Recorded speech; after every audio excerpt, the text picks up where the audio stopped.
Hey guys, welcome to my first round coverage of the Crosswinds tournament, sponsored by Wicked Aces Disc Golf. Go see them. Here we have hole number 6. This is where I started off. Again, I was playing this tournament blind, so I had no clue what was going on. It's a very short hole. Can't really see the pin at all. I decided to throw a little buzz here to hyzer in. There's a small little lake down there, but I accidentally actually cleared it. So I was probably about a foot in bounds. So I have a good chance for birdie here, and a good way to start a tournament, really. And of course, I do sink it. Hole 7 was pretty straightforward. This is a hole that you probably should birdie every time. We're playing from the blue tees for this first round. I don't really have a good drive here at all. It's still kind of early in the morning, and I end up hyzering out pretty short. It leaves me with less than 200-foot upshot, of course. It's a pretty simple one. Throw a little buzz up there, and it's going to allow me to sink my putt for par. So, I mean, I can't complain. Starting off the round at a 1 under and then keep it going. All right, hole 8. This one's a good bit longer. It's still an easy par 4. You have some danger on the right side. If you land on that green, of course, it would be OB. So the left side was pretty wide open. I decided to throw a photon there. I'm still kind of learning how to throw that disc, and it didn't really go far, but it did what I wanted it to do as far as making sure I stay left. But I did have a long upshot here. I think I went with my inertia to make sure I got it there to give me a chance at birdie, and it's a pretty good shot if I do say so myself. So I was able to save birdie on this hole. All right, hole 9 was a fairly short hole. No real OB to worry about, so you can just kind of sling it, but you had to kind of get it up in there on a big hyzer angle. I did a pretty good job, and then at the base of the hill, I saw some good shots on this hole. I saw some bad ones too. I was able to make birdie there. All right, hole 10. Again, on this one you had to really worry about more or less the cart path. It was out of bounds. I don't think I can get there, so I landed a little bit short on it, and but it gave me a good position to try to go ahead and get the 2 on this hole. And see somebody did land on the cart path there. So again, there's an OB in this tournament. Hole 11, this one kind of killed me. I tried to turn over a meteor here, and I turned it too much. This one was tricky because you had the green on the left side, and then you had kind of drop down behind the basket where it could go into the lake very easily. So I was kind of nervous about throwing this one, so I just kind of laid up. And I did a lot there, just laid up a lot of my putts just to make sure that I can save par. And when I threw it, I didn't know how close I was. I couldn't see the basket on my upshot, but it's pretty much a headbanger. So, next hole 12. I'm trying to think what this hole was. And that was another little hyzer shot you had to get in there. It was dangerous again on the upshot because it drops down pretty well behind the basket. At hole 13, this was wasn't too terribly long, but I didn't know if I can get there or not. I ended up going out of bounds, landing on the green. I think I threw a wave here. I didn't really throw it all that well. I didn't really get a good flex out of it, so I ended up out of bounds on the green. So that's where I crossed right there. Again, the way the basket's setting up, I wasn't quite sure what to do here, so I more or less just laid up again and went ahead and just took the bogey and took my medicine. And that's how it is sometimes. This hole right here kind of killed me all weekend. It's really a good forehand friendly hole, which I don't have, so I try to take a big hyzer route here. Excuse me, in hyzer route. I thought I was about to go out of bounds because the parking lot was out of bounds. You'll see where the pin is located here. It's inside of a, I guess a gazebo type thing. It really obstructed your view. I'm just trying more or less just to save par here again. Sometimes that's what you got to do. So I throw a little buzz here, and it does decent. It gives me a chance to tap in my par. So this hole was very, very dangerous. I think it caused a lot of high scores on the weekend because you got to cross the green, and again, right behind the basket, it dropped off a good bit. I underestimated the distance right here, and I didn't really throw my buzz that far. So land my green out of bounds. Again, I got to pitch up here and try to get it safe enough where I can just get a bogey and move on to the next hole. I did actually have a good shot on this hole in the next round that my wife happened to miss, unfortunately. I didn't birdie it. And I think the last day I went too far on my drive and went in the water. This next hole here is hole 16. was a cool little island hole. This is really the only hole I practiced before the round. because it was near where I parked at. You see a lot of people park their cars there, and some people did hit the cars. I won't call any names, but they're on Wicked Aces. They know who they are.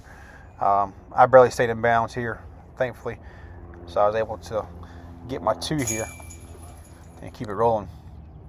Hole 17, this was very interesting. You had water on the left, you had a cart path on the right, and of course you had a green you had to deal with.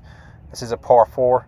I think I threw an escape here just to kind of flex it and get it back into the middle to set me up for a little upshot here. This one I didn't throw it quite far enough. I think I went in bounds on the other side and came back in out of bounds. So that's a big old frame.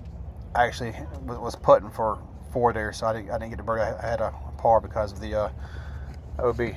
This hole was very, very dangerous. You had water on the left, cart path on the right, and it was a good distance. I think this one caused a lot of bogeys the first round. It might be one of the toughest holes.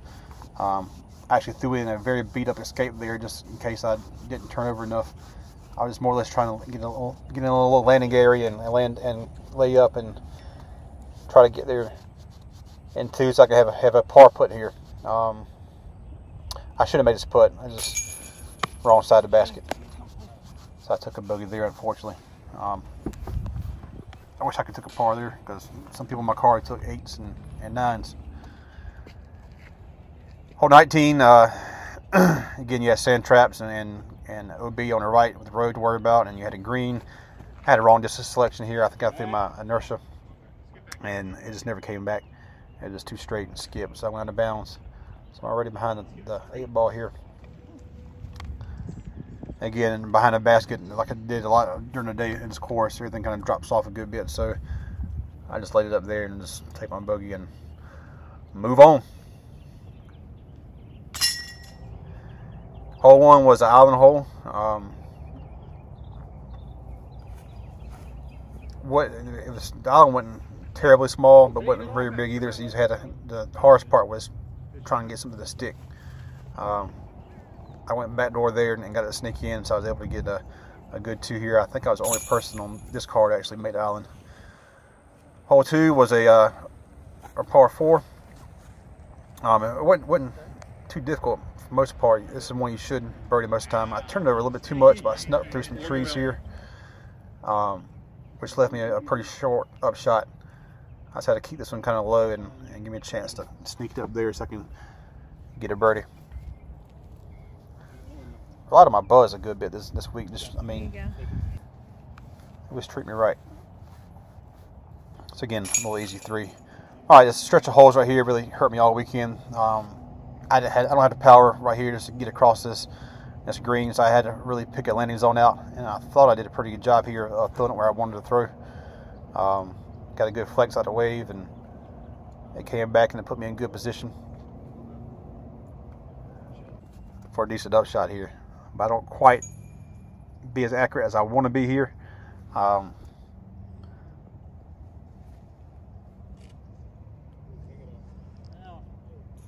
of got a little bit too much distance. Floated out on me a little bit, so I got a good putt here for my par. And that's one of the worst sounds. I was kind of scared I was going to roll on the green and cause me to go a B. But a bogey. These holes right here, I think I've done better overall if I had more chance to actually practice these holes and see if I can clear some of them, especially this hole right here. This one killed me all weekend. I don't think I ever got a par on this hole right here. Not bad. Especially for the reds, I'd like to see if I can actually clear it. But for the blues, I knew I couldn't clear.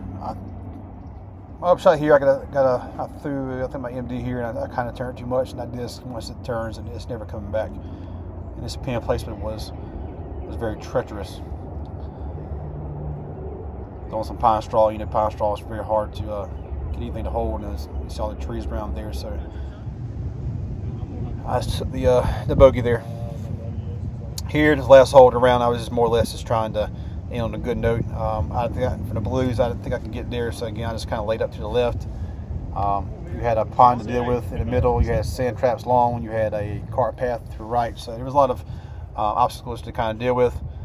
I figured if I can just kind of land this area right here, then throw a decent upshot, I can just get out here with par and call it a day. And that's what I did. So I thought that was a very good shot, good way to end the round. It's probably my best tournament round as far as score-wise. I finished 1 under my highest rated round, so I was happy about that.